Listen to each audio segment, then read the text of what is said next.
soal bahasa. Kebetulan kita bicara ada Pak Ayib terkait dengan bahasa. Ini salah satu PR besar kita. Mas Taufik tadi menyebutkan, dying before death. Kenapa beliau mengungkapkan kalimat dying before death? Karena beliau tidak ketemu bahasa Indonesianya untuk dua kata itu. Jadi penggunaannya kita adopsi, kita serap. Indonesia ini memiliki ribuan bahasa yang bisa kita serap. Kamus Bahasa Indonesia pertama itu terbit tahun 53. Jumlah lemanya 23.000. Lalu edisi berikutnya itu baru tahun 73. Jadi 53 sampai 73 itu 20 tahun. Tambahnya lema cuman 1.000, 24.000. Lalu saat itu saya pernah bertugas di Kemdikbud, Mas. Itu jumlah lema 92.000. Waktu itu saya bilang, bayangkan dengan bahasa Inggris. Bahasa Inggris itu jumlah kosakatanya 1 juta. Dan setiap tahun tambah 7.000. Indonesia punya stok bahasa daerah yang luar biasa, yang kalau kita adopsi menjadi bahasa Indonesia, diterima, maka kita akan memiliki kekayaan yang luar biasa. Santai, kita semua tahu artinya.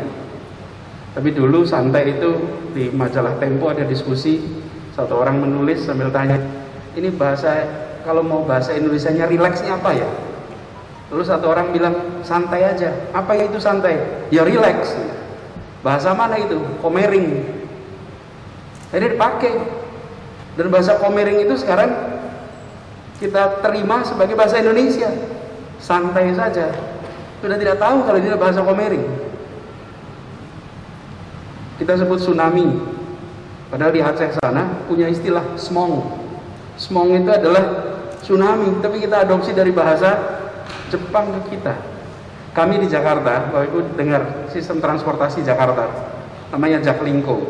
Kita sekarang di Jakarta berkomitmen, semua terobosan konsep urban harus menggunakan bahasa dari seluruh Nusantara. Itu komitmen kita.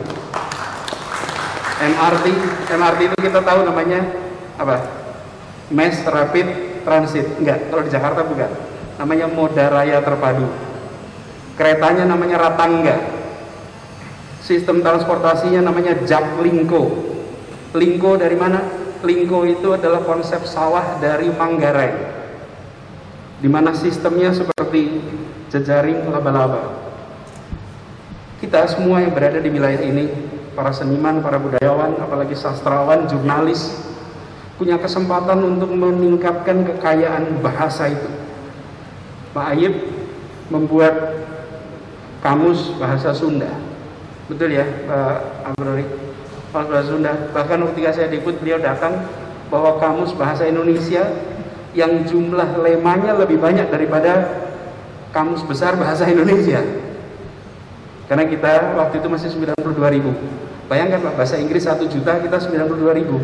Terlalu banyak kekayaan pikiran, imajinasi yang tidak bisa diungkapkan dalam bentuk kata. Karena kita kekurangan kata itu.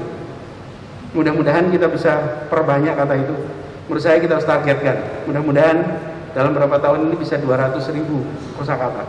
Karena banyak sekali kekayaan bahasa Indonesia yang kalau diterjemahkan akan bahasa daerah sudah diadopsi akan memperkaya.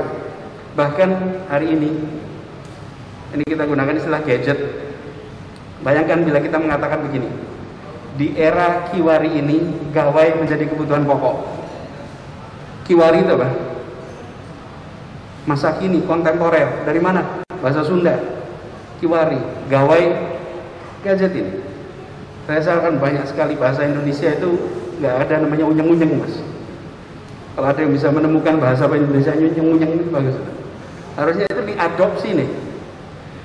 Contoh begitu banyak kekayaan yang kita bisa adopsi. Mudah-mudahan kita bisa terus kembangkan karena bahasa ini menjadi kunci untuk kita mengembangkan kebudayaan Indonesia.